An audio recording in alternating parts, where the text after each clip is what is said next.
The truth they don't want you to see. Hidden secrets about Lilith. Yup, that's right, folks. Lilith. It's going to be a great show today. Alright, I hope you're all ready. Let's go! Disclaimer: this video is for entertainment purposes only. Please do your own research, as these clips haven't been fact-checked. After Lilith fled Eden, she wandered through the Red Sea region, a place said to be filled with demons and spirits exiled from heaven. According to the alphabet of Ben Sira, this was where she made her home after refusing to return to Adam.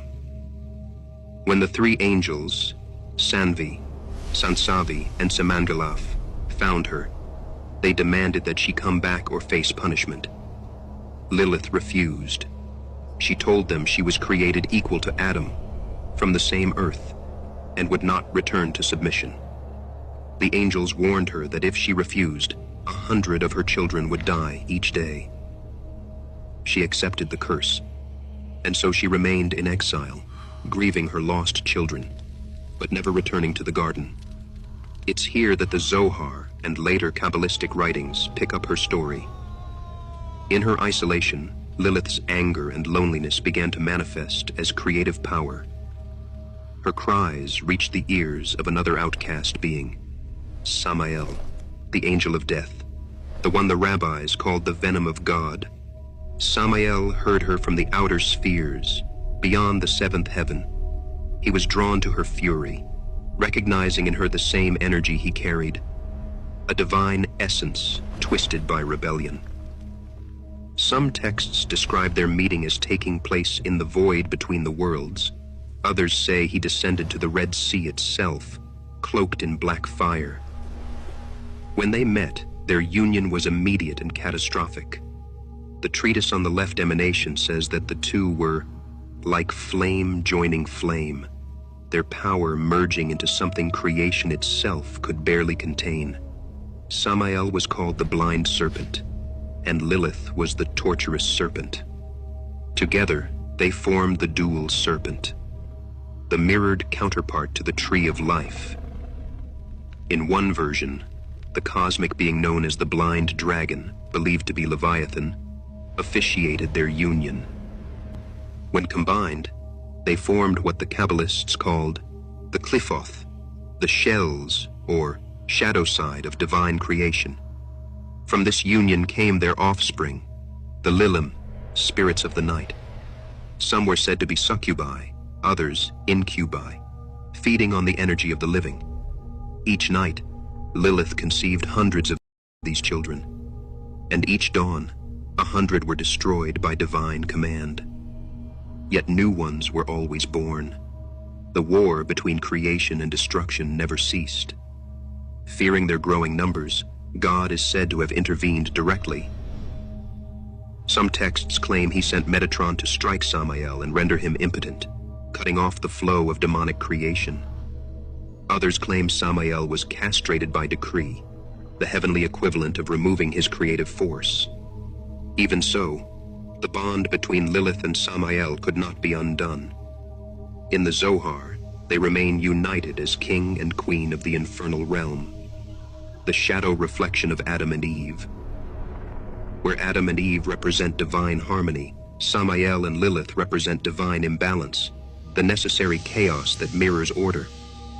In later mystical writings, Samael and Lilith were said to join only through mirrors or dream states. Their embrace could not exist in the material world without tearing the veil between heaven and hell. When they do meet, the world trembles. An event described as the copulation of the serpent and the night.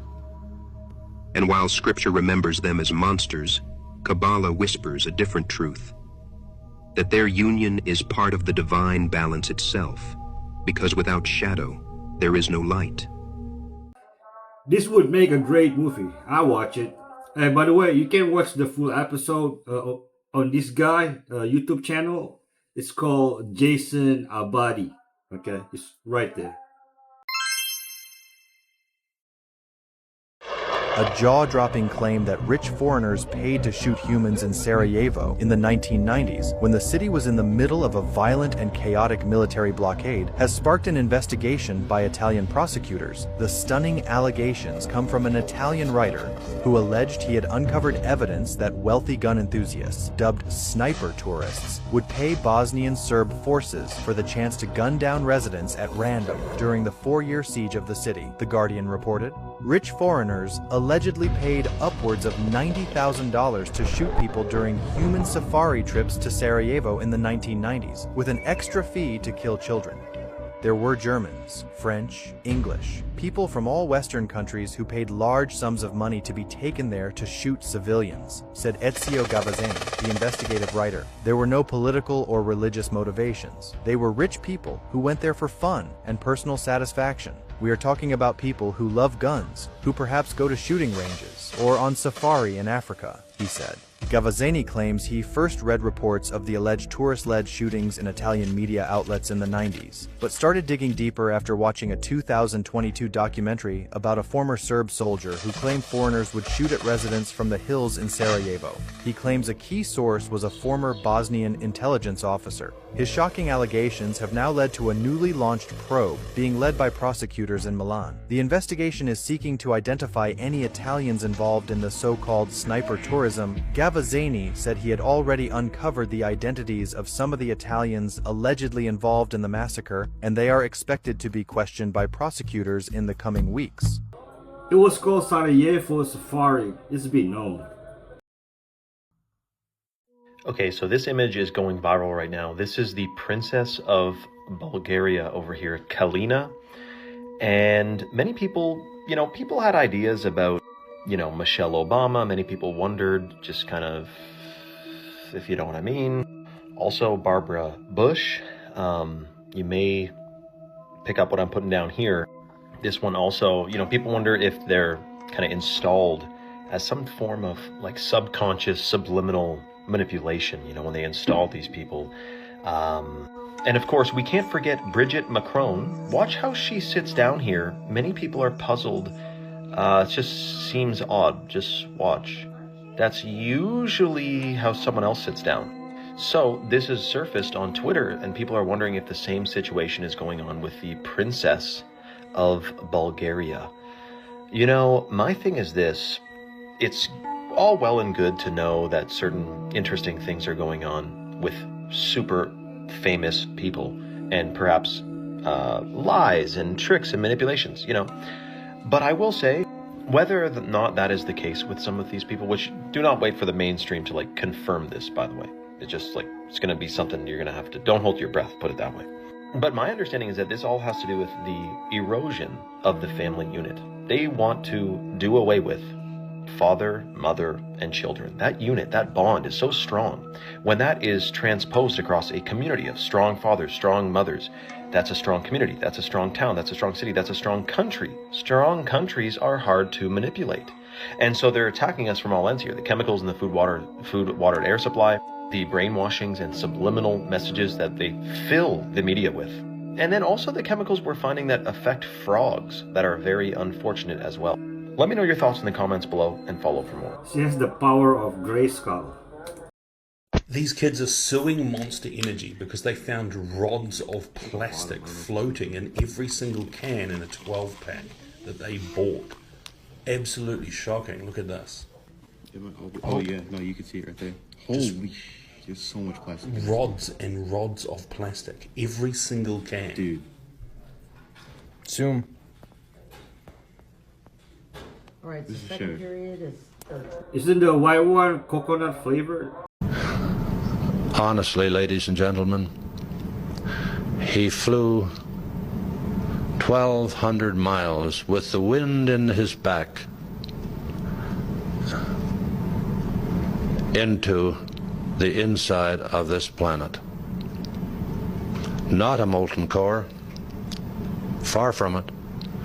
Continental shells bigger than on the surface, seas that were equal to ours, and he took 300 photographs and brought them back, and I tried to see them, and Franklin Birch, who was at the National Archives, would not let me in. Oh, I got in the cage, but I couldn't look at anything. Caldwell found those records and read them in 1940, and he took his round-wing plane in and went right through the Earth and came out at the South Pole in a 125-mile opening there. That's one thing he did. I told you that was 1940. That was a great accomplishment of the round-wing plane at that point. We hadn't had to fight a war. We hadn't had to do anything. 1952, I hesitate to tell you. I've had 3 attempts on my life, and I don't know if I'll walk away from this meeting if I say any more. I've had the needle, I've been poisoned, and I've had people sent to kill me. A lot of people are asking this. How did he fly 1,200 miles into the center of the Earth and 1,200 miles back without refueling? Anyone?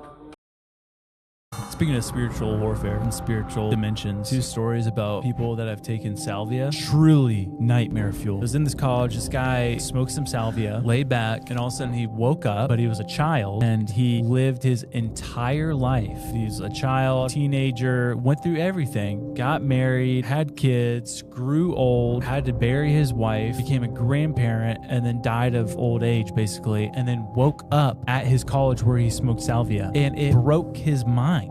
How could it not? And he was weeping because he's like, that life wasn't real. I had kids that I loved. This next story, I would say, is even scarier. Oh no. Great. This guy, also college age, smoked salvia, and he was like basically transported to where he was standing on the side of the road, and he was just standing there. Then all of a sudden he turned into a stone pillar, and he was a milestone, like a mile marker stone for 300 years. What? And he said he watched the forest change. He watched horse and buggy, and eventually turned into cars and a highway. And then after 300 years, a construction crew came and tore him down, and he woke up. Bro, you go and try to get stoned, you become one. I mean, that's what's gonna happen. I mean, like, think about claustrophobia. Like, you have a full intellectual mind, yet you're stuck like that For 300 years. Straight up terrifying.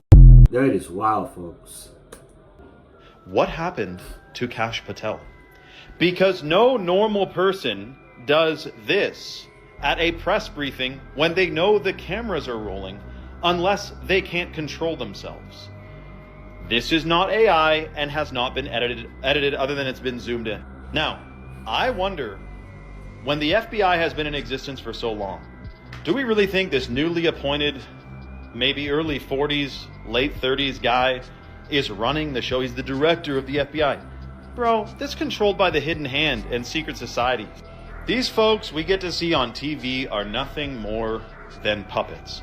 Puppets who exhibit strange tendencies for us all to wonder what the Samdam is going on behind closed doors. Now, I wonder if the FBI is interested in, the safety and prosperity and the, security of a nation. Do you think they'd be possibly investigating the companies that are producing the chemicals that cause infertility and basically sterilize the population, like glyphosate and atrazine? Yeah, I'm talking about the billions of pounds of glyphosate sprayed in North America, United States per year, which is shown to cause infertility, but it's still happening. Is that malevolence or incompetence? Let me know your thoughts in the comments below and follow for more. Why does he always look petrified? You have no idea. Do you know who this is? Comment below if you think you know, but don't cheat. While you're guessing, let me give you some hints, because once you know, you'll understand the world already ended. The Antichrist, or the Beast, isn't a myth. He had a birthday, a mother, a throne. His name was recorded in history. He set fire to Rome, laughed as it burned, blamed the Christians, then fed them to animals.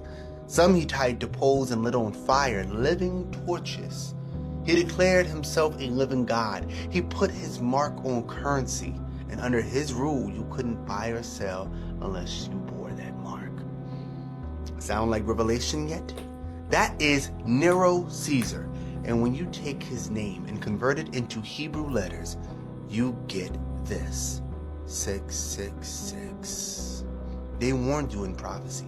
They documented it in stone, and the system that gave birth to his spirit is still rules today. Listen, you need to get this book, fams. It breaks down how the world already ended in much more detail. It goes super, super deep. And not only does it show you how the world already ended, not only does it expose this matrix we live in, but it shows you how to escape it. Listen, I don't have a religion. I'm not a Christian, I'm not a Muslim, I'm not Jew, but I am here to show you the truth. I love you all. Peace. So you're saying the Antichrist already came? Oh, look at him and Statue of Liberty. Did you know that the giants once built a ship when the great flood was about to begin? When Noah built the ark under God's command, they mocked him and laughed. They said, "If he can save himself, then we, the mighty ones, can do even greater." But one night, everything changed. In a prophetic dream, they saw the skies burning with fire, mountains swallowed by the sea, and themselves dragged into the endless flood. When they awoke, fear consumed them. They tried to imitate Noah, "We will begin building the ship." building a greater, taller, stronger ark, but without God's guidance. They built with strength, not with faith, with pride, not obedience. Then the rain came. The first drop fell softly like a warning. Then the heavens opened in wrath. Noah's ark rose in grace. The giants hurried back to their own vessel. He laughed in triumph as their ship rose with the waves, but the joy vanished almost instantly. Impossible! The ship! It's breaking apart! And in moments, the giants were swallowed by the deep. Amid the thunder and roaring waves, Noah stood upon the bow, watching the waters devour the earth. And he declared, "No work can stand firm unless it is built in the will of God." Sometimes we are just like them, trying to save ourselves by our own power, forgetting that only God is the true refuge. If you believe that faith is greater than strength, type Amen as a confirmation of your soul. That's son of everything planned. You see the Comet 3L, Atlas, some say it's an alien ship. Listen to me. You won't believe this. Right before he died, Werner von Braun supposedly warned about the whole purpose behind all of this. Watch this. I met the late Dr. Werner von Braun in early '74. At that time, von Braun was dying of cancer. What was most interesting to me was a repetitive sentence that he said to me over and over again during the approximately 4 years that I had the opportunity of working with him. And the funniest one of all was against what he called aliens, extraterrestrials. That would be the final card.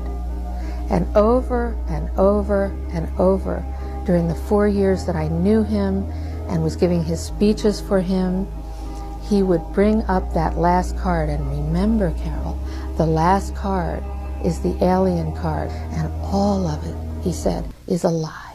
Did you know that, according to the Book of Enoch, there exists a celestial being so powerful that he surpasses the archangels, cherubim, and even the seraphim? He is not just a messenger of God, but the supreme leader of all the angels. Seated beside the Almighty himself, his light shines so intensely that few celestial beings can withstand his presence. They say he was once a man, a chosen one, lifted to heaven by God himself, and transformed into this supreme entity. His mission? To maintain order in the heavens, and to record every event that takes place across the universe. Even the angels, those who have ruled from millennia bow before him, recognizing his authority and power. His name echoes as a mystery in the scriptures. Metatron, I like that. The Prince of the Presence, the one who walks beside the Almighty. I thought Metatron is Seraphim. So here's Madonna's tattoo, which is the Kabbalah tree, and here's David Bowie, also drawing the Kabbalah tree. You know, everyone says this is evil, but they don't understand, they're ignorant. See, the elites purposely tell you these things and present these things as evil so you do not do your research on them. Why? Because the Kabbalah gives you power when you study it. It's basically a blueprint of how consciousness comes down to form and solidify into a physical reality. And they keep you in the illusion that this is all evil because they only want you in Malkuth, which represents physical five senses thinking. Most people's mind only operate in their body. So the Kabbalah teaches you to use these higher energies from the higher forms of the tree, the higher dimensions of consciousness, so you can bring things down into the material plane and become a conscious co-creator with God, because God did not create the world thousands of years ago.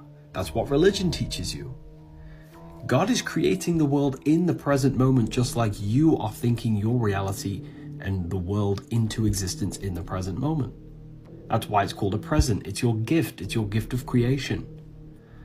So everything they've told you is all inverted, and they study all of this. And the Book of Symbolism will teach all of this. The Book of Symbolism releases November 17th. Jesus is all the power I need. Believe me if I told you that Jesus himself appeared inside of a church and they actually captured it on camera? Watch this. 1993, in Bulgaria, during a service, a woman suddenly began to shout. At first, it seemed like noise, until everyone realized she was blind from birth, and yet she claimed she could see. The congregation froze in awe, but that was only the beginning. Later, a group of Americans visited the same church, recorded a service, and when they returned to the US to edit the footage, they discovered something impossible. In the gallery appeared the figure of a man no one recognized. The members of the church swore he wasn't there. Many believe it was Christ himself visiting that place. In the Bible, Jesus says, "Where two or more are gathered in my name, I will be there in the midst of them." Jesus is always with you, and the Holy Spirit will never leave. If you agree with that, comment Jesus is Lord. Jesus is Lord. Who has the best girlfriend ever? I do. I do. Who just bought you all this stuff? She did. And all the stuff? My girl bought all of it, and I'm about to eat this, and then we're gonna chow on that after. So, happy Easter. Yeah. But we're not eating it all. Just know that. Because we gotta save some. Dude. You know? Budget cuts, you know? Save, save, save. You know? So we're gonna scoff this stuff down. Because Boo deserved it. You know? Even though we get in our arguments sometimes, I still love you, okay? I love you too. Yeah. I love you too, baby. Yeah, you better. So I just spent. Psycho. I'm putting my life in danger by doing it. I don't feel good about this. I feel guilty as hell. This is why I'm sharing it. But there's a 3-letter agency. The letters are I, A, and C. I'm sure you can do the math on that. And I'm sure you've heard the term G-stalked or getting followed. I get paid $10,000 a month by that organization to follow people. All I have to do is follow one person a day, make sure they see me, take a video, send it in. I have a tracking app on my phone. I can see at least 100 people a day. And I get to pick who I follow. All I have to do is make sure they see me and send in the video. That's it. Just doing some creepy shit. What? Share this, like this, send it to your homies. If you called someone crazy for getting G-stocked, sorry, dude. It's real. Destiny Hernandez just dropped the bombshell affidavit translated to English from the military base where Erica Kirk's Romanian angels were being investigated for child or alleged child. It says the criminals seek to establish the brothel that served U.S. military in the military base of UMO 1837 in M. Cognizant in the year of 2015 to 2012, which has been Trump Meadows for several months. And then it goes on to say, you know, the building, according to the statement, they're blank, which is censored out. Their censor commander, in which several were young women forced to have sex with the U.S. military. Among them were some minors who were under guard, according to the statements, U.S. Army civilian employees at the Cognate base.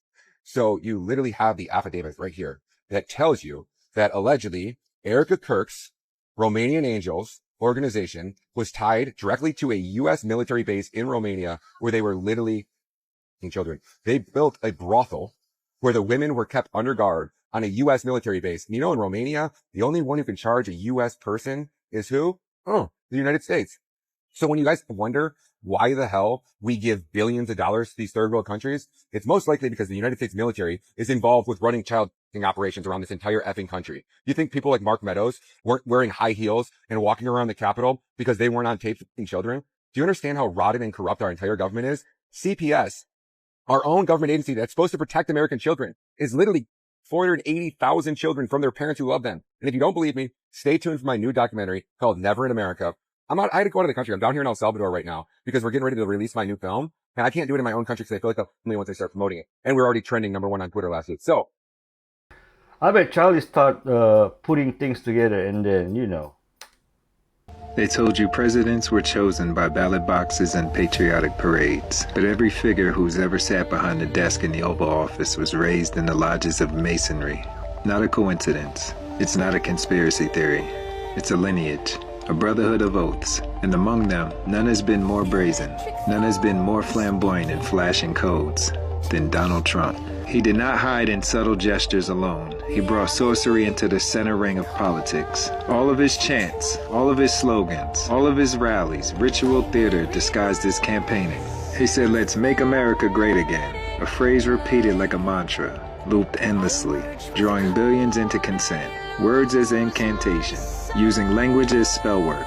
He didn't simply run for office. He conducted a mass initiation, binding the collective into a false golden age. And what he promised was revival, but what he will deliver will be a descent, a guided march into the digital abyss. Just look at his hands. Again and again, he flashes the inverted triangle. To the untrained eye, it's just a quirk. To the initiated, it's a proclamation. The downward pointing triangle is one of the oldest glyphs, the sign of the feminine principle, water, receptivity, the womb itself, the yoni, the gate of life. A sacred symbol that once honored creation has been inverted and refashioned into a badge of allegiance. By holding that mudra before the cameras, Trump signals his bond. He damn sure isn't nervous. He's never fidgeting. He's speaking in the silent language of the order. And this takes us deeper, back to the goddess from which the symbol originates, Ishtar, goddess of fertility that governs descent and rebirth. She is the portal, the womb, the gatekeeper of cycles. To them, her womb is not sanctum of creation, but the trap of incarnation, the matrix that binds souls to matter. They worship her because they seek dominion over that gate. And this ties to their central myth of Haram Abith, the master builder of Solomon's temple. He was slain and raised, the initiate who passes through death to resurrection. His drama echoes Ishtar's descent into the underworld, the feminine womb and the masculine builder. Bound together, they form the twin pillars of Masonic sorcery. When Trump flashes the inverted triangle, he is proclaiming loyalty to both currents, the womb of Ishtar and the builder's word. His rhetoric of building and greatness is not politics. It's ritual theater. It is Haram reborn, swearing before the pantheon that his temple will not be of stone, but of circuitry. The cosmic portal of life has been hijacked, no longer honored as divine, but inverted into a sigil of control. If Trump was so bad and one of them, why do they all hate on him? Amber says, do a post on how they used to make kids suck on silver spoons when they got ill to help them heal faster. Silver is a conductive material. So if you put a silver spoon in your mouth, you're increasing the conductivity of your body. So if you're under the influence of illness, which is known as sickness or dis-ease, putting that silver spoon in your mouth will help bring back the conductivity and heal the body. And when we think of the olden times, everybody had silver spoons. All of their food would touch silver spoons. Silver spoons exert conductivity. So if you think about it, if you're eating with a conductive material the entire time, you're keeping the life force of your food. Now, if you take a plastic fork and put it in your mouth, which is derived from DuPont, you're losing the conductivity, which would make it so that you would not be able to repair as fast. And somebody just said, born with a silver spoon in their mouth. That is the beautiful conductivity that is going into the body. And silver, very valuable resource. When we get into this old world and the world fairs in St. Louis and Chicago and New York City and Philadelphia, silver is everywhere. All silver is all over the place. Silver, gold, brass, bronze, copper, all these materials. Have you heard the theory that President Lincoln was actually assassinated by the Rothschilds? Yeah, sounds crazy, but listen, back then the Rothschilds were powerful bankers in Europe. They were backing the Confederates by selling their money overseas. Meanwhile, Lincoln wanted America to break free from those foreign banks. Now here's the strange part. Around the same time, Russia had also pushed out the Rothschild bankers. And when the Civil War heated up, Russian ships actually came to America. They docked in New York and San Francisco. Officially, it was friendly support. But many believe Russia was warning Europe. Don't you dare step in for the South. So, put it together. Europe's bankers had money tied to the Confederates. Lincoln was cutting their system out. Russia was backing him. And suddenly, Lincoln gets assassinated. Was it really just one angry actor, or was it part of a bigger plan to protect the banking empire? Schools won't teach you that version, but if you follow the money, the Civil War starts looking less like North versus South, and more like nations fighting the bankers who controlled the... Russia is doing exactly the same thing now. Russia is fighting the system. Did you hear about the 3 guys that mysteriously and randomly showed up in southern Norway saying they're from the land of the north? There's 3 of them, and they said that they had to go through a huge long cave system images. Are you sure they're not AI? Before coming out into Norway, and they said that there's a land up north where millions and millions of them live from their clan. Their language is so different than any language that's known on Earth that they had to bring in Arshad Shammer. He is one of the leading linguistical scientists out there, and he was able to figure out their language within 3 weeks. And he said they're saying that thousands and thousands of years ago, these people traveled up north through a cave system images to another land, and now they're saying that their land is full of food, full of supplies, and they're coming to merge our peoples together, is what they said. And no one can quite figure out what that means, but the governors are meeting with these 3 guys to figure out what it means, where these people are located, and what are the next steps. Gen X and millennials, there's a movie a friend of mine brought up that we need to discuss. Y'all remember I Am Legend, right? New York City with the zombies and all that? Well, there's some weird things going on that I didn't realize the majority of people didn't know. So, keep this movie in mind. Well, this happened back in May. World's first patient treated with personalized CRISPR gene editing therapy to help a kid with a rare genetic disorder, right? Great, everybody wants a healthy kid. Well, this is world's first because it's the world's first legal gene editing. That's after this guy announced he did it back in 2018 and actually went to jail for it. Really mind-blowing because this brings up a lot of moral and ethical questions. So a Chinese scientist helped create the world's first genetically edited babies. He is going to jail. His name is He Jiankui of China. He is going to be in prison for 3 years for carrying out what the Chinese government says were illegal medical practices. Now, since that incident in 2018, gene editing kind of got put on the back burner and not really talked about till here recently. Naturally, Silicon Valley took an interest to the whole thing again. Now, remember the opening clip to I Am Legend? Let me show you. I have to mute the audio for copyright reason.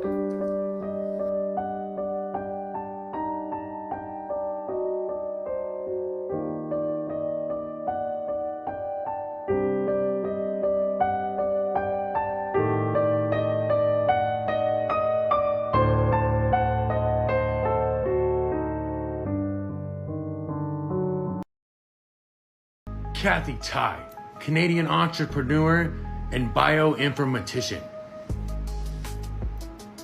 If you don't know what that is, like myself, it's a scientist who blends biology, computer science, and informational technology to interpret biological data. Kathy also funded her own genetic screening company, just like 23andMe. But here's where it gets weird. Kathy's also only one of 4 Canadians that got funding back in 2015 from Peter Pan here.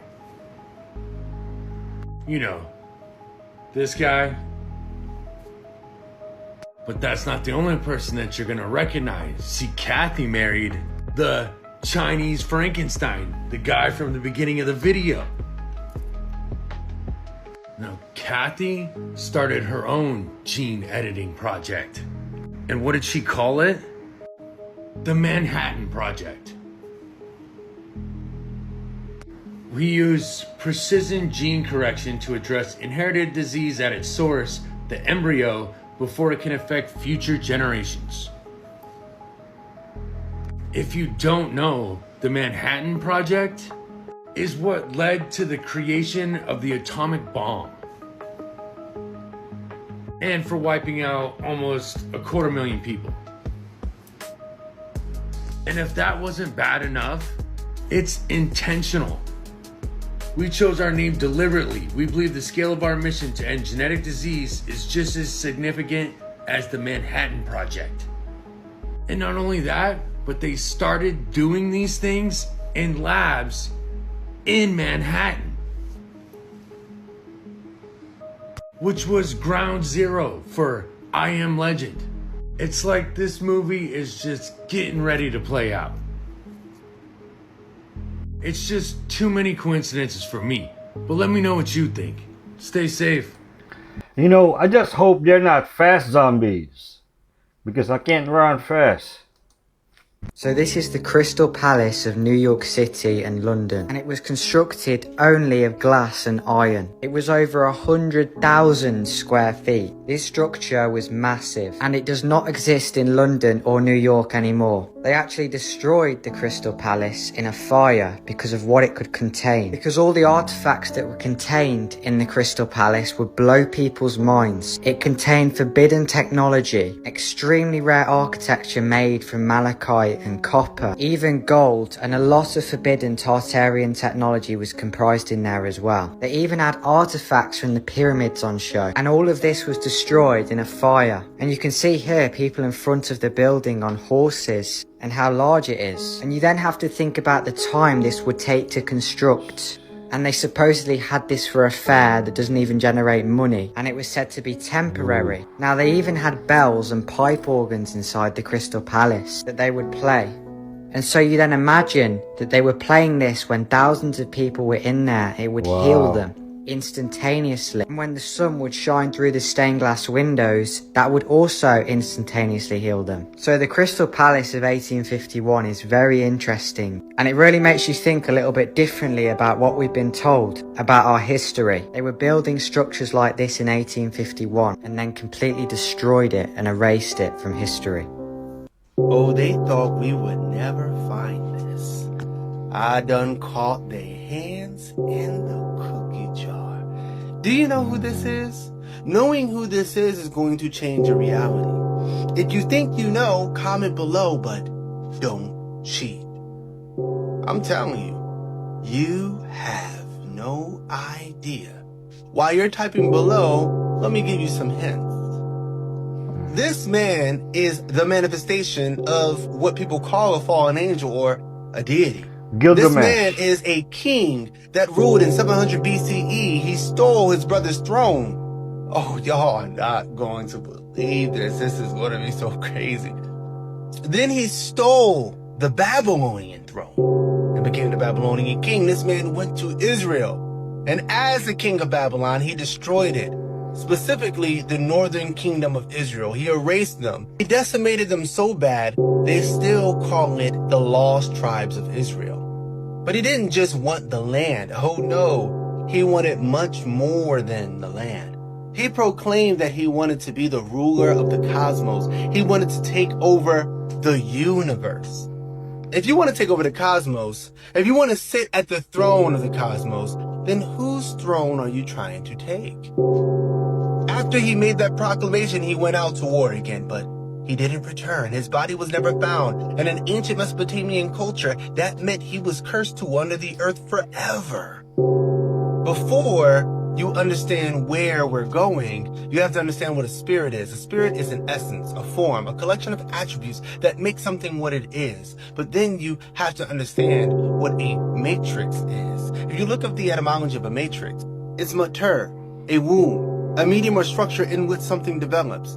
Everything in existence comes from a womb, a medium or structure in which it develops. And the essence lives within the womb. And through that matrix, it will manifest into physical form. This is the philosophy of order, and it gets much deeper. I just don't have the time to cover it. Now, some of you are about to leave because you're like, well, tell me, what is his name? I know this microwave generation. This is King Sargon II. But what's the big deal? This man is the physical incarnation of Lucifer. That's right. To fully understand why this is important, you have to understand who Atar is. Atar is a Canaanite god who wanted to sit in the throne of the Most High. Sometimes it's his brother's throne, Baal, and sometimes it's Yahweh. Atar wanted to sit on the throne, so he stole the throne, and then he sat on it. But the throne was way too big for him. He realized it was far too big. He was small. So he fell from this throne down to earth or the underworld and was cursed to roam it. Now remember, a spirit is an essence. An essence is a collection of attributes that make something what it is. Atar, Lucifer, and Sargon II all share the same traits. All three of them rise to an illegitimate throne of a family member. They fight and conquer for that throne. But in the end, they're humiliated and they fall. And then they're cursed to roam the earth forever. All three of them are also known as the Shining Ones, the son of the dawn. And we can't forget that their pride made them think they could sit on the throne of the cosmos or the universe, the highest throne, the most high throne. Many of you still don't believe me. I can see you. Well, think about this. Tell me, what was the first time that Lucifer was ever mentioned in the Bible? And who was Lucifer in that context? What king was it? Tell me in the comments below. And if you're interested in more abstract history, then you need to read the book World War Gods, the biography of Yahweh. The free audiobook is in a link at the top of my page. But listen, be very careful reading this book and reading all the books in the philosophy of order. Some people are just simply not ready for this kind of knowledge and this paradigm shift. That is a legitimate warning. I love you all. Peace. Most people wouldn't recognize if they were talking to a literal snake, exactly like Eve didn't in the garden. A lot of these celebrities struggle to not actively shapeshift when they're speaking. She's one of the most obvious ones, and nobody talks about it. No one will ever replace my husband. No. But I do see some similarities of my husband in JD. And Vice President JD, yes, I do. So we have the deceptive serpent in Eden. The Antichrist is also going to be an ancient dragon. Proverbs says the lizard you can hold in your hands is in kings' palaces. Jesus calls the Pharisees broods of vipers and serpents and says that they've created dens where snakes dwell of thieves. Nothing I'm going to show you is edited. You can go and slow the videos down and look at these yourself. I could see it just watching the video, but just to show you guys, look at the teeth. This woman has like a perfect like veneer type smile. Her teeth should not be doing this. And the eyes. Every single video I see of her, her eyes shift to this up and down reptilian eye constantly. Remember, this is what a snake eye looks like. What is going on with the mouth? The mouth and the eyes. A lot of times when she's speaking, she gets like these glowing type things. And yeah, I know I sound crazy, but that's the gag of it, is that you sound crazy for pointing it out, but it's very clearly happening. You guys can go and look at the footage yourself. I didn't do anything special to it. This is exactly what the footage is, and it's not just these videos. It's everything I've ever seen with her in it. You could do this. I'm sure the comments will be people telling me, oh, like, it's a grieving widow, leave her alone. First of all, she hasn't grieved at all once publicly. She's expressing genuine, like, happiness that her husband is apparently gone, which I don't believe anything on the world stage. But this, like, her teeth are different in every single frame. Like, come on. If you don't see this, I don't know what to tell you. Look at the teeth. Look at the eyes. Look at the eyes. They are literally snake eyes. I mean, come on. People tend to make a metaphor out of the Genesis story because they don't believe that serpents can actually shapeshift. I think it's very literal. I think that Eve was deceived by a shape-shifting reptilian. That makes way too much sense for me to personally deny it. We have to sharpen our discernment, especially Christians. If you really look at this situation and say, oh, but she's a Christian, that can't be possible, you are completely and totally asleep and need to wake up and find Jesus. Timestamp seeing that both of us were in Israel at the same time. But nothing is by coincidence. Coincidence. Coincidence. Oh. When God is within you.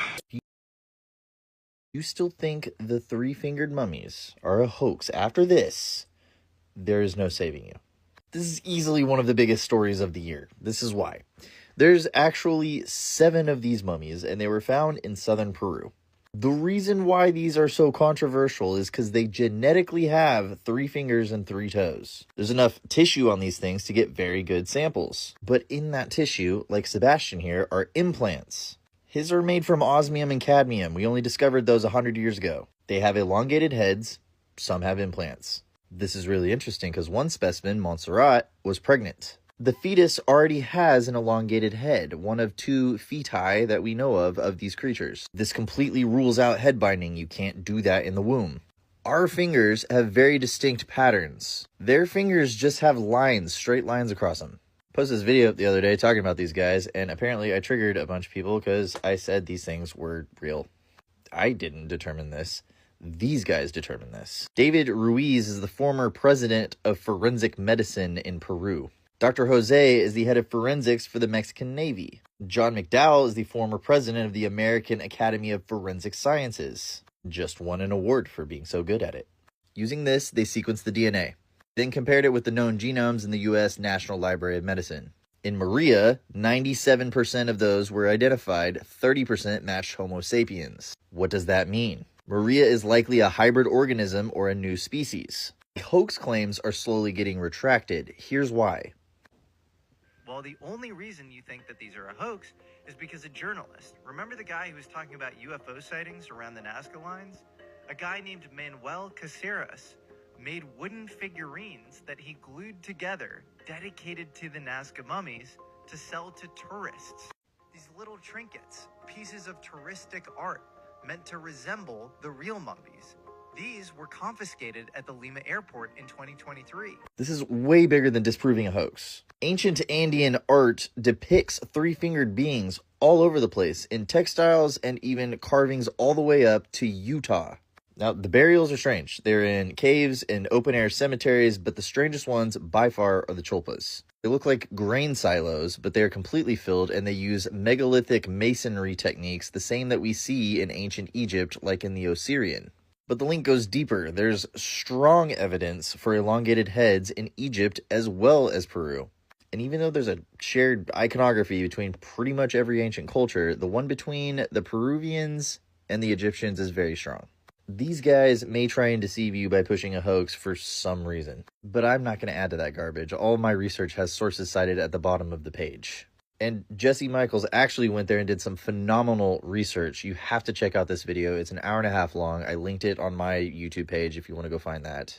Or get it straight from the source, tridactyls.org. They have all of the research papers, documents, videos I used in this video. It's all there. So yeah, sticks and stones may break mummy bones, but Waka Flocka liked my video. I wish we could just get the truth. You know, like being lied to about everything is exhausting.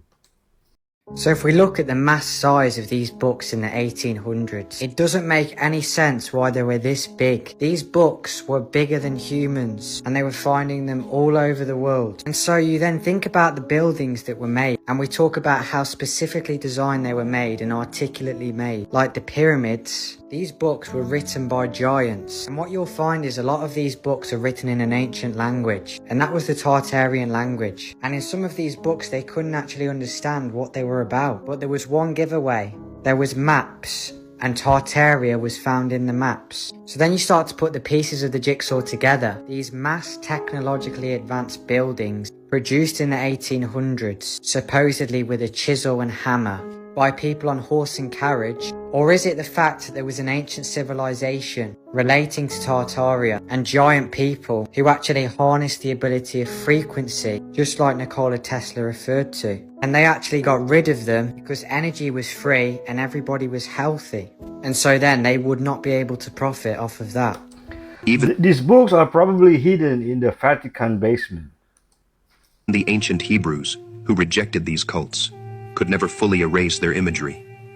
The warnings in Leviticus and Jeremiah against passing children through the fire to Molech are cultural fossils, preserving the memory of Saturn's shadow in human history. In astrology, Saturn still bears that same mark, the planet of limitation, time, and consequence. It is the great divider between the known and the unknown, the last visible boundary of the heavens. Some scholars have wondered if these were all just different incarnations of the same ancient archetype. In the Enuma Elish, it's not hard to see this transformation. The elder gods are cast down, the younger gods rise. The heavens are divided into zones, a cosmic order built from rebellion and sacrifice. Maybe that's why, even now, the ancients' fear of Saturn lingers in our collective memory. Because somewhere deep in the past, Saturn wasn't just a light in the sky.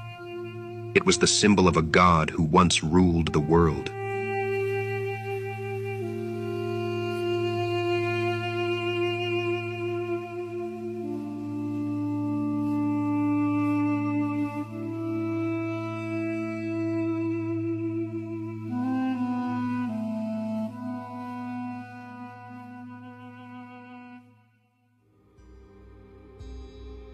The ancients gave Saturn many names: the Lord of Time, the Devourer, the Black Sun. But one symbol followed it through every age: the cube. 6 sides, 6 directions, and a hidden center. It is the geometry of form itself, stable, eternal, and unyielding. And nowhere else in the solar system is that geometry more literal than on Saturn. You ever stand in front of something and feel time doesn't add up? That's Prague Castle. They say it was founded around the year 870 by Prince Bodzivoj of the Przemyslid dynasty. But nothing about it feels like the 9th century. It's massive, 70,000 square meters of limestone and marble, the largest ancient castle complex in the world. Archaeologists discovered Romanesque walls under Gothic floors, and below those, megalithic stone blocks with no tool marks. They call it reused material. I call it inheritance. Maybe we didn't build this. Maybe we just found it. The castle is built like a layer cake of centuries. Romanesque houses and ramparts from the 10th and 12th centuries sleep beneath the royal courtyard. Laser scans show 8-ton stone blocks, cut and aligned within a single centimeter. And yet, back then, Prague had maybe 3,000 people. No cranes, no iron, just hands, hammers, and stories. So who were they really building for? Sometimes the stones remember things we were never supposed to know. Beneath the courtyard, another Prague breathes.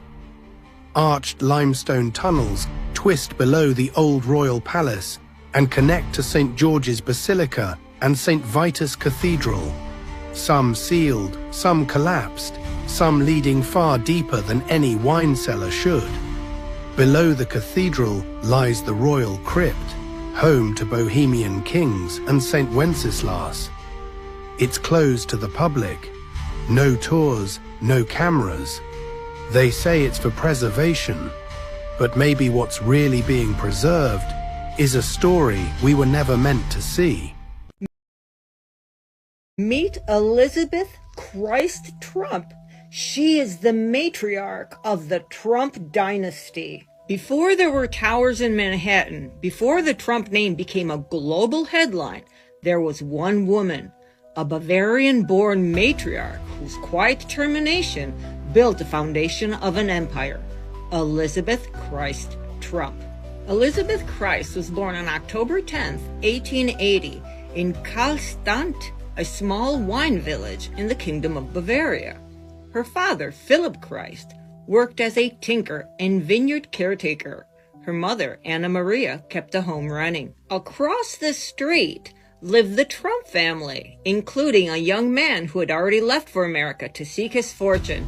His name was Frederick Trump. In 1901, Frederick returned to Karlstadt as a wealthy man.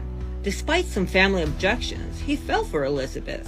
And on October 26, 1902, they married, and soon after boarded a ship to New York City. They settled in the Bronx in a tight-knit German community and started their new life there. But homesickness pulled Elizabeth back to Germany in 1904. The couple sold their American assets and returned to Karlstad with their first child. Their dream of resettling was short-lived. German authorities discovered that Frederick had left to avoid military service and refused to allow him to stay. In 1905, the young family returned to America for good, not by choice, but by circumstance. Now, back in New York, Frederick pivoted to real estate. He began buying land in the Queens, building homes for working-class families. Together, he and Elizabeth raised 3 children, Elizabeth, Fred, and John. Their life was simple until tragedy struck. In 1918, the Spanish influenza pandemic swept the world. Frederick Trump fell ill and died at just 49 years old. Elizabeth at the time was 37 years old with 3 children. She inherited their properties, their business, and their future. Now, most women of her era would have retreated into mourning, but Elizabeth stepped up and stepped forward. She managed the family real estate holdings, financed home buyers, hired builders, and expanded their assets. She ran business under E. Trump, and later E. Trump & Son, as her son Fred joined her. She signed checks, she approved construction, and even in her 70s personally collected laundry coins from the buildings she owned. She was not a figurehead. She was the engine behind the growing Trump enterprise and dynasty. Elizabeth lived to see her son Fred Trump turn their small business into a real estate empire across New York. Her grandson, Donald Trump, would later inherit that platform and project the Trump name onto the world stage.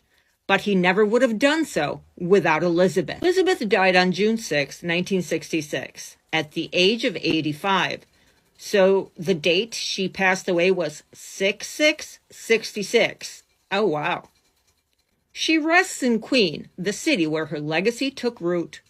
Her story began in Bavaria, the land of vineyards, duchesses, and a century before her birth, the birthplace of the Bavarian Illuminati. Whether by chance or quiet lineage, she carried that Bavarian heritage into one of America's most powerful families. Elizabeth Christ Trump was not just a name in a family tree. She was the woman who built the house of Trump. Nice. She died 6/6/66. Ooh. Marie Curie, which is Mercury, and her whole name. There you go. And it's interesting because Marie Curie, or the lady who actually invented and founded radium, she actually passed away in an accident at age 66 on intersection after the Rockefellers paid her to discover radium and how you can actually have cold heat, which is another interesting one. Cold heat. And if you look at all of the fireplaces we remember from the old world and all of those buildings, radium. That's exactly what it was. Could light up a whole house with radium for completely free. And that's what all those fireplaces were using without chimneys, radium. And then it just so happened that she passed away on an accident, and then radium started to disappear after World War I and then World War II, which you then notice a pattern with. Because after World War I and World War II, we started to see a lot of things vanish, like all of the copper and radium. And is it because these things were the secret to the free energy, which makes Marie Curie and radium a very interesting one? Can we use cold heat today? Was the strike on Iran's nuclear plant really about energy? Or was it about liberating Azazel, the fallen angel? So the common theory is that the strike on the nuclear facility in Iran was all about national security and stopping the uranium enrichment. But this reminded me so much of Saddam Hussein and the Stargate, the Anunnaki Stargate. They called it weapons of mass destruction, right? But then they didn't find any. But what they did find were Anunnaki artifacts. So I took that theory and applied it here. So what if the uranium story was just a cover-up? What if the real reason had nothing to do with power plants and everything to do with a being that was buried long ago? Where? Beneath the mountains of Mesopotamia. Guess where? Iran would fit the description. In ancient texts, both biblical and apocryphal, Azazel was no ordinary spirit. He was one of the Watchers accused of giving mankind forbidden knowledge, and he was punished by being bound and buried sealed off in a desolate mountain. Just like this uranium plant was buried inside the mountain. So some traditions place his burial someplace in Iraq, where he was chained beneath the earth until the time of his release. Now imagine this. You destroy a nuclear site, but that's just on the surface. But what you're really doing is blasting an entrance into Azazel's prison. The official story is radiations, weapons, and international safety. The hidden story in mythology, in apocryphal and biblical texts, could be that certain powers, certain bloodlines that have divine right, ancient Anunnaki ties, are attempting to liberate Azazel from his prison, from his cage. So this isn't just mythology or legends anymore. The story describes him as being imprisoned underground, locked in caverns beneath the sands, his name whispered as the embodiment of the rebellion and forbidden power. The region of Iraq, home of Babylon, and all of the ruins of ancient Sumer, has always tied the gods, ancient giants, and the watchers of old. These were all the same people, called with different names in different times and in different cultures. So who knows who's connected to what bloodline and what thing, and who's on Azazel's side and who's not. Were they trying to destroy Azazel's prison, or were they trying to liberate him? I mean, are we watching geopolitical strategy, or are we watching the unfolding of an ancient prophecy? When people think of the name Azazel today, they're thinking of like some kind of demon. But in the oldest stories, Azazel was far more than a fallen angel or a shadowy figure. He was one of the watchers that descended on earth before the flood. And according to ancient texts, the watchers are heavenly beings tasked with observing humanity. But Azazel, he broke the covenant. He didn't just watch, he intervened.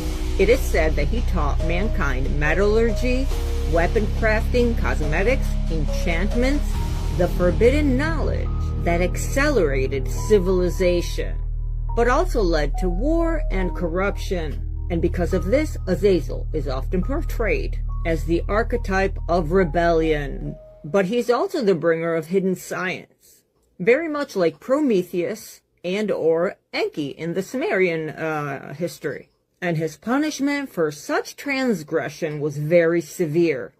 In the book of Enoch, God commands the archangel Raphael to bind Azazel hand and foot and cast him into the darkness, and to open the desert, which is Dudael, a barren rocky region, which in later traditions they place this more in the Zagros or Caucasus ranges, which would be between modern-day Iran and Iraq. There, deep underground, Azazel was to be imprisoned until the day of judgment. He was to be covered in jagged stones and darkness so that he could no longer influence humanity. So imagine this cosmic being, this rebel, sealed beneath a mountain. He became part of Jewish, Christian, and even Islamic myth. Over time, we have the name Azazel even in Leviticus. You know, the scapegoat sent into the wilderness. On Yom Kippur, the goat to Azazel. Just as Azazel himself bore the blame for corrupting humankind. So fast forward to today. Whatever you do, don't panic with the current chaos that's happening in the world. The reason being is there is a double-edged sword meaning to everything. A bunch of spiritual teachers have been saying this for years. That with the coming of the age of Aquarius, which is technically what we're in now, depending on what astrology you listen to, this is the apocalypse. And apocalypse doesn't mean the world is ending. It literally means a great revelation. You can actually Google this. All of the chaos that's happening, if you flip it on its end, it's actually to help you see what is not working with society. I like that. This existence, this universe is dualistic. Whether you like it or not, there's always an opposite meaning. This is where we get magnetism, right? It's literally written in our physics. There's an up, there's a down. So you need to look at the double-edged sword meaning of everything. With the current government upheavals, doesn't matter if it's in the US or other countries, it shows that these people should not be in rule. So instead of panicking, just look at the double-edged sword meaning. What type of people are we actually hiring? or electing as our rulers and governors as if they know better than us. They don't. They're greedy. A lot of these systems that are falling apart has exposed the innate greed of these narcissists. The people in control are not actual leaders. They are parasites. They're greedy. We have been living in the upside down for so long that when the truth finally reveals itself, you think something has been completely corrupted or completely gone awry. It hasn't. It's just exposing to you how complacent we have been as humanity. We let things slide too easily, and we let them manipulate us for too long. Everybody has differing opinions about the orange man, Trump, right? I made a video a while ago talking about the symbolic meaning behind his presidency. He is a Gemini, and if you're not aware, the Gemini card in tarot is actually the Lovers. This card means ascension, making a choice for the betterment of all, choosing a different path. And Gemini also means two-faceted, double-faced, two-faced. There's an opposite side to the coin. Everything this presidency has revealed is what is wrong with the system.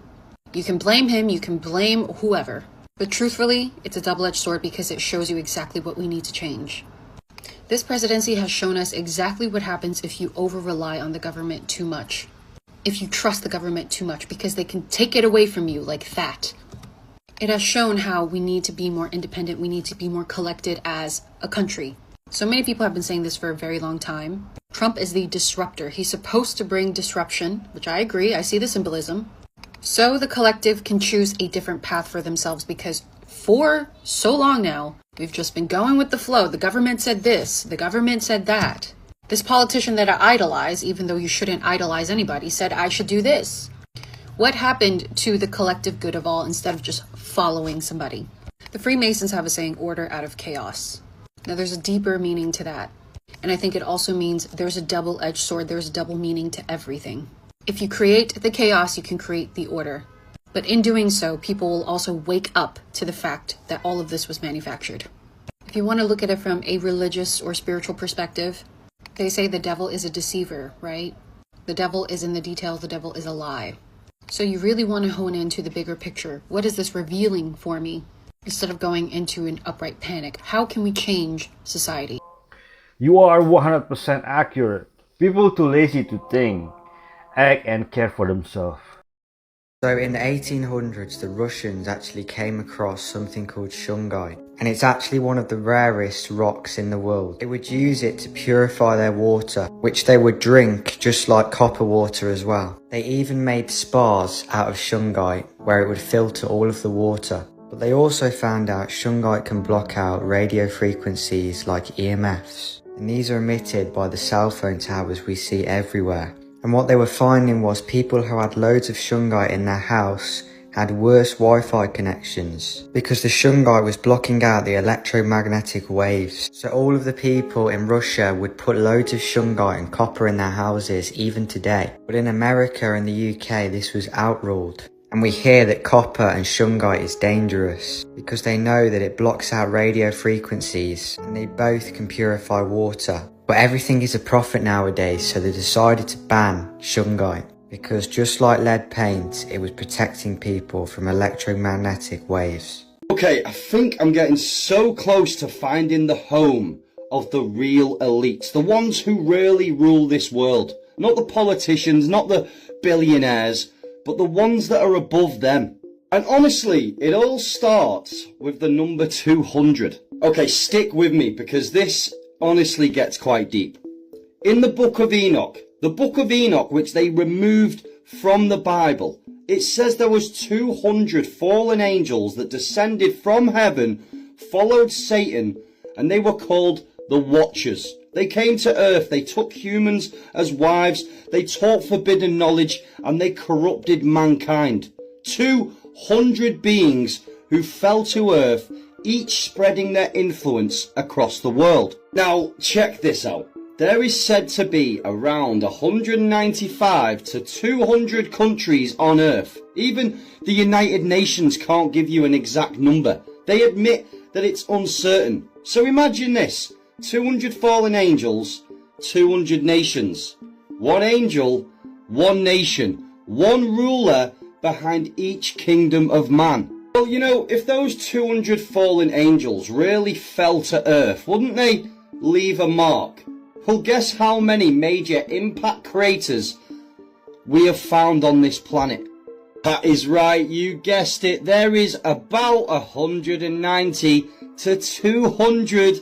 They say asteroids, but think about it. If something was flying through a vacuum and it hit Earth, it wouldn't just land in a perfect circle like every single one of these craters do. These craters are so clean and symmetrical, like something descended straight down. Not rocks from space, but maybe beings from heaven. And one of these craters is called the Gates of Hell, a fiery pit that has been burning endlessly for its existence in the deserts that is not too far away from Kazakhstan. You know, Kazakhstan, that's got a capital city called Astana, which if you rearrange the letters you get to spell Satan. And in the heart of Astana you've got this really strange building called the Palace of Peace, which is a 250-foot glass pyramid, which is in the absolute representation of the universal symbol of power, or the all-seeing eye, which we can see here on the dollar bill. Now, in this Palace of Peace, it's made for worldwide religious meetings that we never hear about. And would you look at that, at the very top of the all-seeing eye sort of pyramid, you have a circular chamber built for global religious leaders to discuss peace. And guess how many seats? You guessed it, 200. So if we put all of that together, we've got 200 fallen angels in the Book of Enoch that they took out of the Bible. We've got 200 nations, 200 craters that have hit Earth, and 200 seats at the top of a pyramid in the city of Satan. Maybe this is all just a coincidence, or maybe the 200 who fell still sit above us, just disguised as bringers of peace. Hidden in plain sight, you know, and now we might have found their meeting place. But obviously, for the sensory reasons, once again, beautiful people, this is all just for entertainment, and I'm as fictional as a dinosaur, baby. What if the... Have you heard about the Committee of 200? These are the people who rule the world. greatest empire in human history is the one we were forced to forget? Maps from the 1600s, 1700s, and even the 1800s show a massive nation stretching across Eurasia, called Tartaria. Yet today, history books say it never existed. Architectural blueprints from Paris, St. Petersburg, Chicago, and Tokyo show the same impossible building style created long before modern cranes, concrete, or electricity. Grand domes, star-shaped cities visible only from the sky, copper spires and antenna-like towers designed to pull power from the atmosphere, a worldwide electrical grid without wires. And then, suddenly, it's all gone. In the late 1800s, firestorms swept through dozens of major cities at the same time. San Francisco, Chicago, Toronto, Boston. A global disaster with no clear cause. Followed immediately by world fairs, where hundreds of advanced buildings were constructed in just months, then mysteriously demolished right after. Almost like they weren't building new wonders, but displaying the last ruins of an old world before wiping it clean. So ask yourself, how does an empire appear on maps for centuries, leave behind architecture we still can't replicate, yet vanish from history overnight? The most fascinating and interesting subject on TikTok for me, Tartaria. I will never stop until everybody on the face of the planet understands quantum mechanics in reference to the human shape and the human body, and how we are the creators of our own universes. Let me explain. Everything comes from source. All things that exist in quantum mechanics, which is everything in our physical universe, comes from one source, which is energy. Energy is very similar to what you would say God, or, the universal creator of all things. And this force has a model, it has a shape. Everything can be put into a patternized way in our three-dimensional plane of existence. Nothing is really chaotic or completely random, as the way that they try to propose it these days. Everything is actually divinely made, and it has a divine mission or purpose. Additionally, everything within our bodies is something that we're projecting out into physical reality. So why does a clock have the number 12? Not just because there's 12 hours in a day. We could have created any arbitrary form of system. We could have done, 6 hours, and an hour in that system could have been 2 hours instead of 1. But it's because we have 12 cranial nerves in our mind, as well as 12 ribs. And then we get into astrology and how we've projected that out into the cosmos and how we've kind of downloaded that here on our plane of existence as well. And remember, billionaires use astrology, millionaires use charts and psychology. There is an inner science of our being where every single month you have a monthly process where you are elevated spiritually. Your energy is elevated and you can receive the higher, greater frequencies from the entire universe so that you can be able to create and manifest things within your own life. And this is something that I've practiced for, 10 plus years of my life. And unfortunately, this process has been lied about, it has been hidden, it has been used for profit from a lot of different people in like grandiose ways where they start cults and things like that. But in essence, all it is a monthly process. When you understand the timing, you do all of the right things. You avoid sex, you avoid bad food, you keep your diet good, you avoid alcohol, you avoid all of the unnecessary emotions and the negative frequencies of your life, and then your body will start to heal and prosper from within. The reason this is important is because in quantum mechanics, there's something called the Maharishi effect, which is essentially conscious energy that is expanded upon into our physical plane of existence rather than unconscious energy. And that actually helps facilitate better things like lower crime, higher family happiness, lowered spousal problems, or like work-related issues or anything. Basically, it fixes the whole world. So in essence, the hero's journey is actually about you, your entire essence being a human being, and how our bodies are always in a cycle and how we've psychologically projected that into our lives. If you want to support me, I have an online AI tool that helps you track your inner alchemical cycles. Go check that out. The link is in my bio. Love you. After the flood, the people of Earth started building this tower. They wanted it to reach to the heavens. But my question is, why was this so wrong? Well, it had everything to do with their mindset at the time. In those days, the whole world spoke the same language, and soon enough, they had set their minds on building this great city. They wanted to make a name for themselves, or else they would be scattered across the face of the earth. But there was this problem. You see, the Tower of Babel was founded in the plains of Shinar, and the one who started this whole construction was a man named Nimrod. Not only was he king over Babylon, Akkad, Uruk, Shinar, and Kalna, but he was also known as this mighty warrior on the earth, which leaves a ton of speculation, making people wonder if Nimrod was actually a Nephilim. Now, this is completely unconfirmed, but the point is this. With the whole world unified and speaking the same language, nothing would be impossible for them. These people had just come out of an apocalypse, so it seems like the only reason why they built this tower was to be able to stand against God's judgments, like a giant flood. But here's what just blows my mind. God seems to agree with this idea, that nothing would be impossible for us. This is why he decided to confuse our language, because it seems like he knows something that we don't, which is that a unified people is the strongest force on the earth.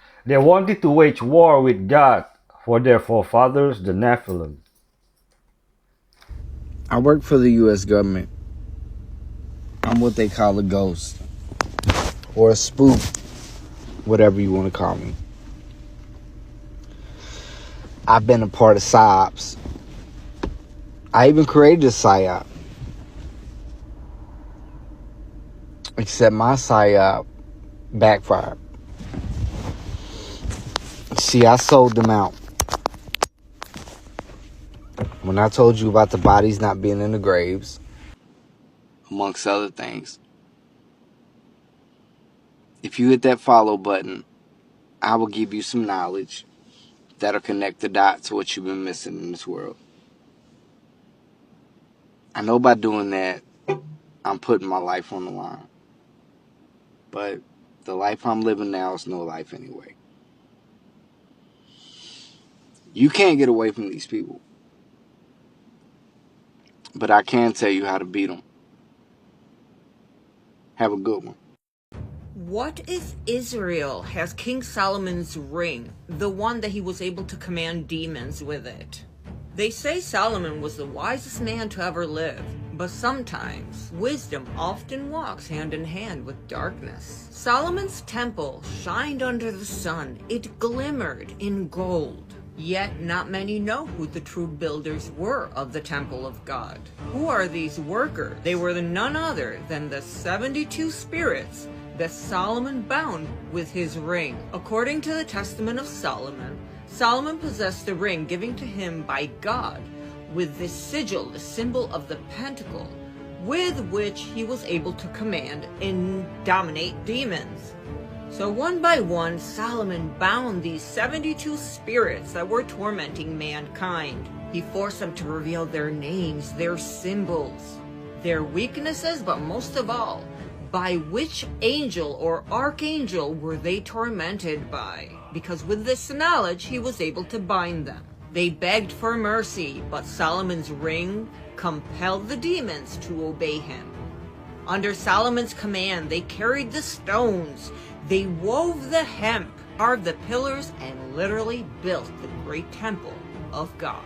Now get this, once the temple was completed, Solomon staged this performance of humility in front of all his people. Solomon gets the ring, holds it up in front of all of his people, and then tosses it into the sea.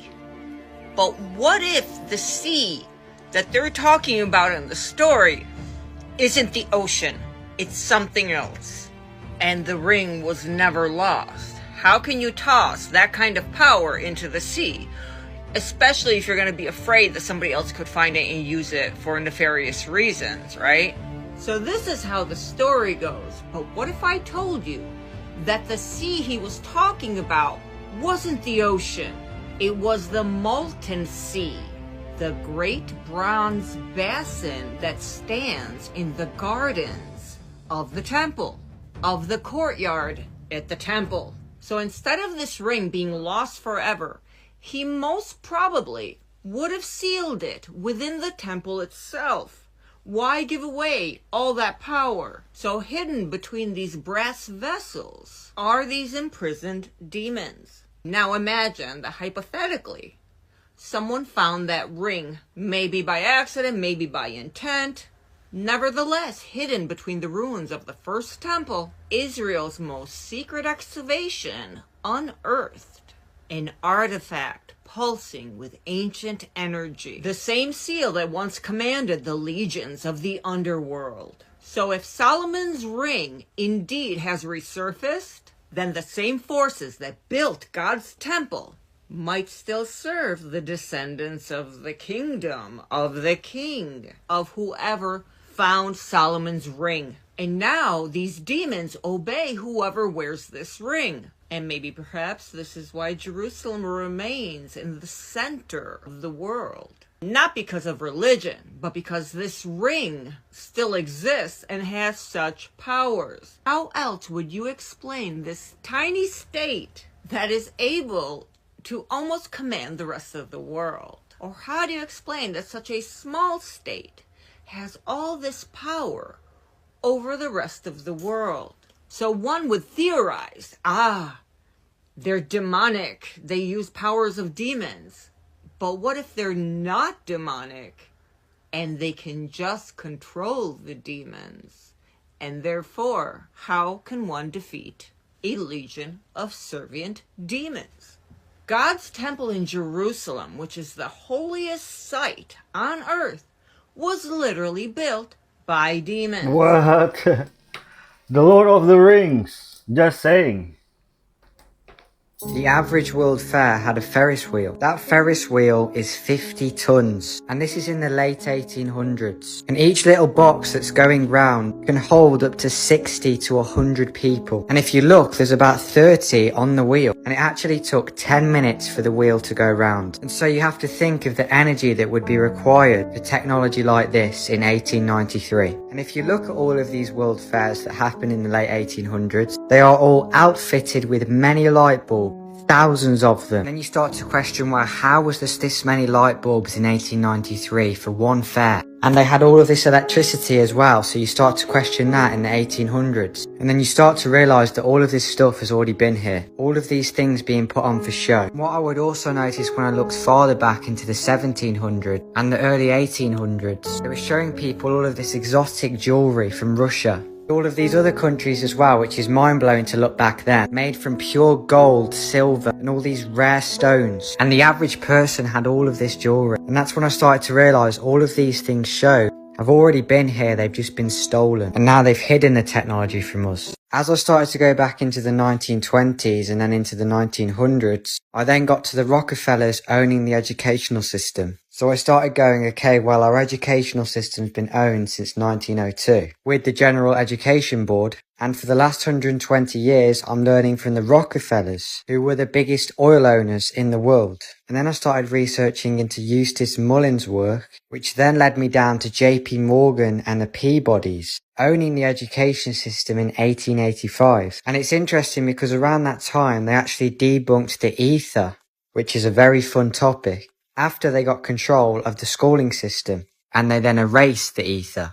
So then I realised since 1885 they've just been teaching us all these lies, but what about before that? And this is when I started to look into the World Fairs, which is a great one for people to look into about our past. Because when you look at these buildings and these grand structures in the 1800s, all made from stone and granite, you then start to get a little bit confused on how people on horses and wagons could build these structures. And you see them stood next to them in pictures and how small they are compared to these structures, in comparison to these buildings, which are absolutely massive.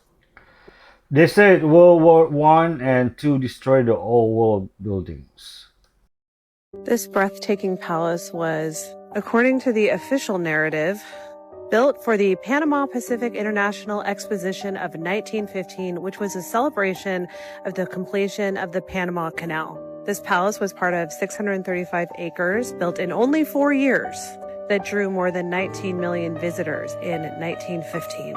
However, remember that in 1906, there was a catastrophic earthquake and fire in San Francisco. So although San Francisco had volunteered years before the fair and years before this earthquake to build this palace, they now were losing motivation because of this catastrophic earthquake and fire. However, the people of San Francisco tirelessly campaigned to raise funds and win the commission to the fair, even while San Francisco was still building its infrastructure after this catastrophic earthquake and fire. Bernard Maybeck won the commission and is the official architect on record of the Palace of Fine Arts.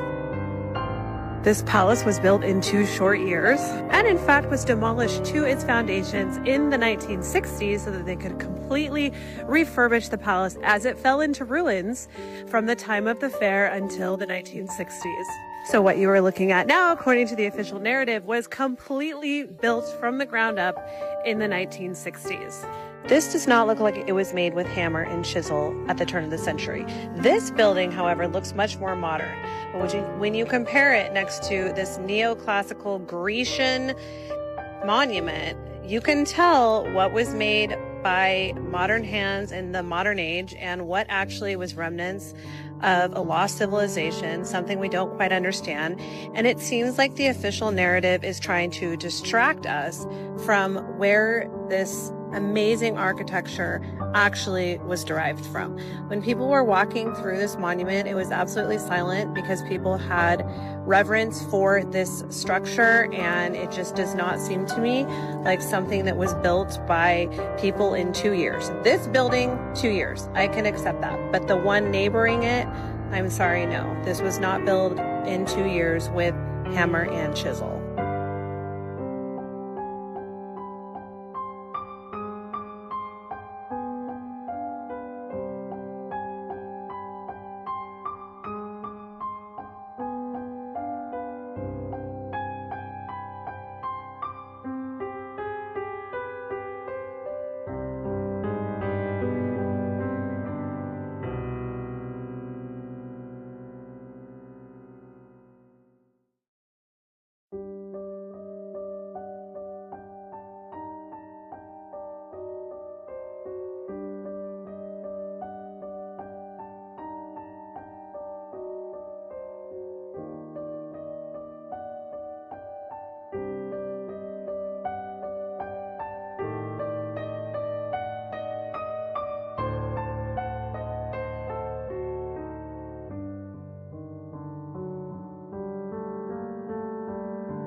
They show demolitions, but are there videos anywhere of them building it?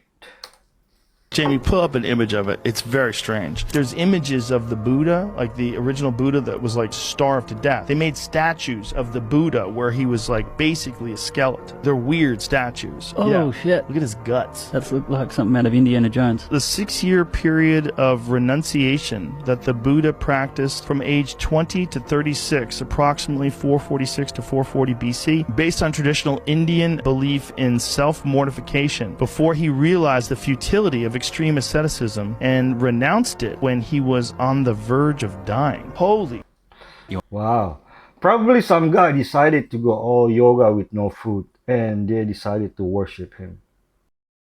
Want to hear something really fascinating? Sure. There's this lake in Russia called Lake Baikal, the deepest freshwater lake on Earth, over 5,000 feet deep. In 1982, there was these Soviet divers who were doing these diving routines or whatever in the lake. They're down 50 meters, 164 feet down. Out of the depths, there were these 6 humanoid creatures, 9 feet tall, and so they tried to catch one of them, and then like all these things did something and shot all these divers up to the surface. 3 of them ended up dying. Oh my gosh. The Soviet Union did not want anyone to know what they saw. There's reports even today of craft coming out of the lake and also people constantly disappearing around the lake, which would make sense. It's a huge lake. I mean, ginormous. And it's in Siberia. It's very remote. The Book of Enoch was discovered when, like, an adventurer was looking for the source of the Nile River, and he found it, and it was somewhere in Ethiopia. He gets to know the locals there, and they're Ethiopian Jews that have been there for 3,000 years. They take him up to their, whatever you call it, their church, and he sees this giant book. And, you know, what's like a giant book? What's that? He said, that's the Bible. He said, oh, it's a Bible? They said, no, that's the Bible. You know, when the King James Bible, I don't know how many books it is, like 66 or something like that, where this had over 100 books. And in there were Book of Enoch, the Book of Giants, all this other stuff. So you have Genesis that starts, basically let there be light. But in this expanded Bible, you have all this stuff that happened before then. So we know a little bit about Moses from the Bible, but if you read these other books, you learn all about Moses and Enoch and Methuselah, and these men are all related, and going back this like 10 or 12 generations from Adam, it's all in there. So this book is discovered, and they've had this for thousands of years. But then much later, the Dead Sea Scrolls are found. And then among the thousands of parchment there's the Book of Enoch, copies and copies of it, and the Book of Giants. Tucker Carlson just claimed that the United States government is making deals with demons. He stated that what we call aliens in UFO activity is actually angels and demons, and that someone in the United States government has basically made a deal with the devil. He stated that this deal was made during the nuclear arms race for technology that has changed mankind forever. He stated that our knowledge of nuclear arms technology came basically to us overnight, and it wasn't humans that discovered it, but instead we traded for it. And the question shouldn't be is why they gave it to us, but what we traded in return. People are going to find out the hard way that this is a religious war, and yes, biblically, Satan has a lineage. It's almost closing time, folks. We have only ourselves to blame for what's happening now. Most recently in Vancouver, sailors aboard a cargo ship captured something truly strange. A video that no one has been able to explain. Before I tell you the details, let's watch a short clip. This took place in the port of Vancouver in March 2025. So yes, just recently, what started as a normal work shift turned into what the crew later called the creepiest thing they've ever seen. At one point, a sailor standing on deck noticed something flying nearby. It looked like a tiny glowing figure, almost like a fairy made of light, but that wasn't the end. Soon more of these creatures started to appear. The sailor who filmed the encounter later said he felt an unbearable pressure, as if something invisible was pushing down on him. Considering everything that's been happening in our world over the past 2 or 3 years, maybe they're trying to tell us something. So what do you think this really was? Let me know in the comments. And for more videos like this, follow me before they stop us from posting the truth. There's Project Blue Beam, AI computer generated hologram. All human life originated in Lyra. And when Lyra fell during a war, long before one of the stars there exploded. They migrated out from Lyra during a war in order to preserve the race, and they went to different parts of our galaxy. So all human life originated from Lyra originally. Because of their environment, they will, from generation to generation, pick up physical changes depending upon the surface and the organics of their planets and so on and so forth. The different colored race skins have to do with genetics involving the stars in which that they're exposed to. So that's basically where they came from. So their primary home star then is Lyra? Yes. And is that currently Originally still their home star? No, there's no human life in Lyra. So now where do they exist now? In the constellation of Andromeda. Okay, throughout the constellation? Yes. Man. Okay, they must be very plentiful then. There must be a great, vast civilization there. Yes, there is. It's an ancient race. Have they described what their civilization is like to you? Yes, they have. And could you go into some of the details that strike you the most about their civilization? They're essentially, no matter where they are, they're a one-world government. This woman is able to capture something strange in this video. She goes to a computer center every day, where every day she sees this man watching these videos. Could this be a mental problem or a time traveler? Let me know in the comments. Time traveler? What gave you that dumb idea?